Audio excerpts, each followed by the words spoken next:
Hey everyone, today I'm going to talk about William Kentridge and Andrew Thomas Haung. Um, William is a South African artist. He's known for his prints, drawings, and animated movies. He makes films of one single charcoal drawing, unlike other animated artists. Usually, animated artists they like to use multiple drawings to create movement and changes in their films. But William likes to adjust, alter, and erase parts of the drawings to create motion and movement. And while he's creating movements, he records the drawing by a stop motion camera. This film was made by William. It's called on Johannesburg. Johannesburg is a city in South Africa. This film is about what life was like in Johannesburg during and after the years of racial segregation by the National Party in South Africa. It's a very interesting film.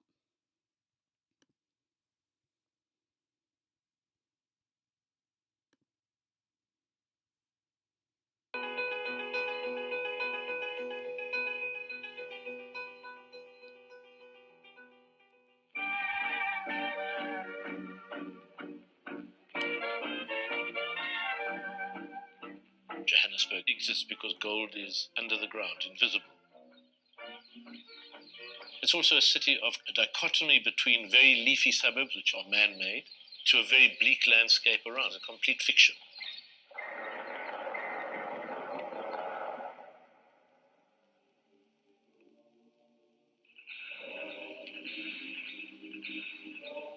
All the mountains that are there are mountains which have been taken out of the ground from the mines.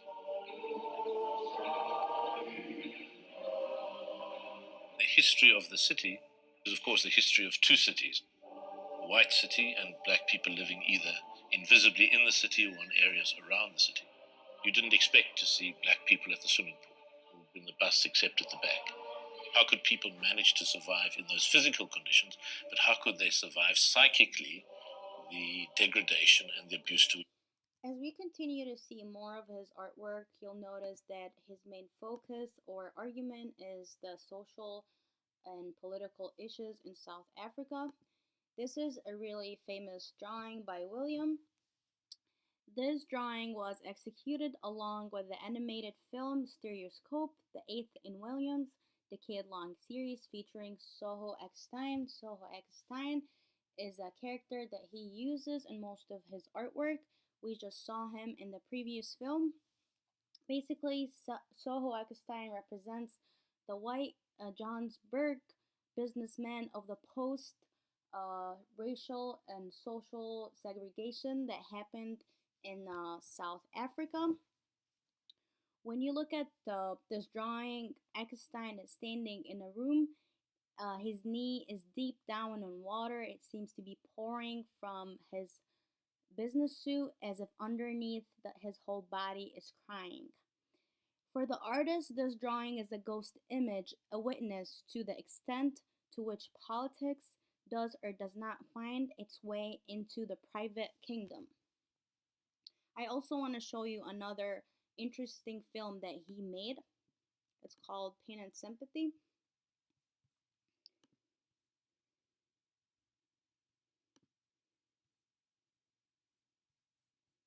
Embodied in the human.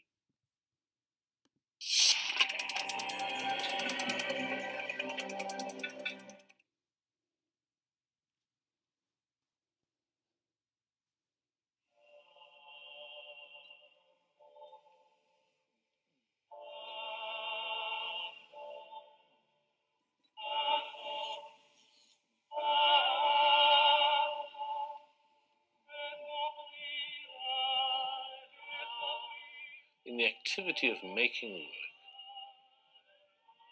there's a sense that if you spend a day or 2 days drawing an object or an image, there's a sympathy towards that object embodied in the human labor of making the drawing. And for me, there is something in the dedication to the image, whether it's Jericho painting guillotined heads. So on the one hand, it's a shocking image, But there's something about the hours of physically studying those heads and painting them that becomes a compassionate act for me. Even on the one hand, you can say, well, it's very cold-bloodedly and ghoulishly looking at disaster or using other people's pain as raw material for the work.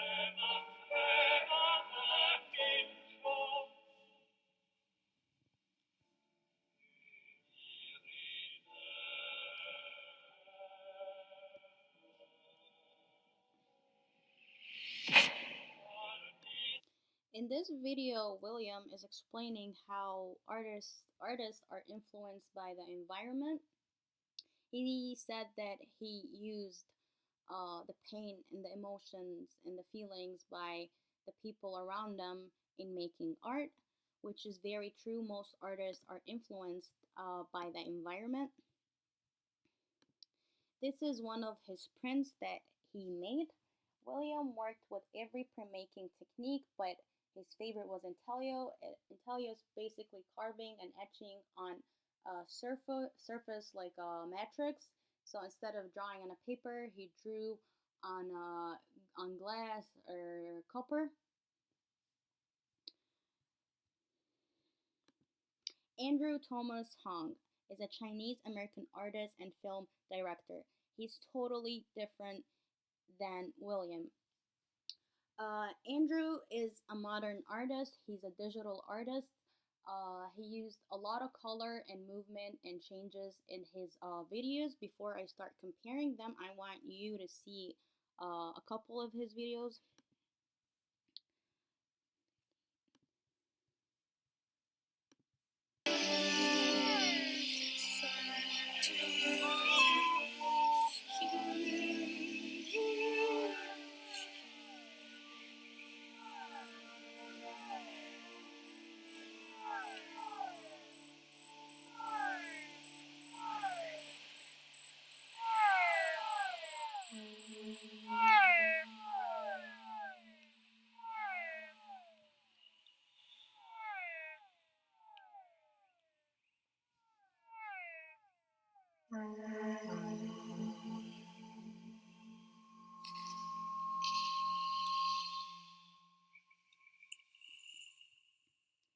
I think this is a very interesting video. There's like this illusion of a dream or a nightmare.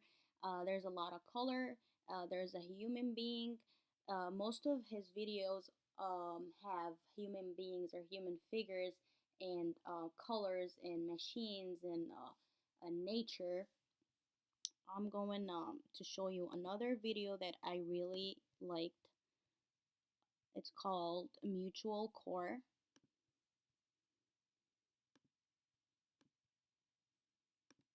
Rich drift all.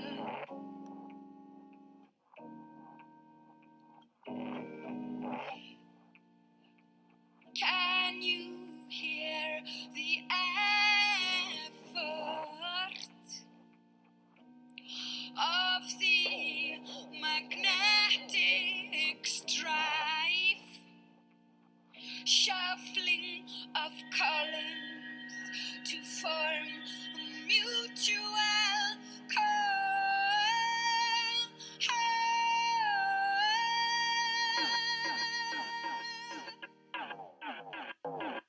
This eruption and stagnation, you didn't know that I have it in me. Without your love and unspent cap.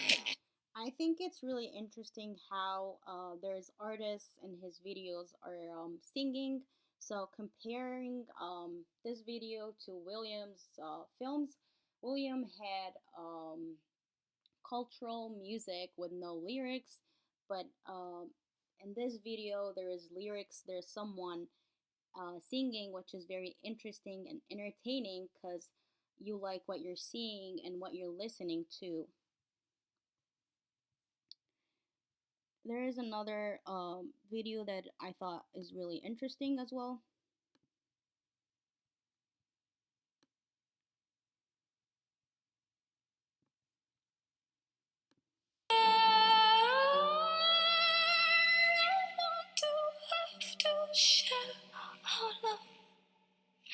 I dream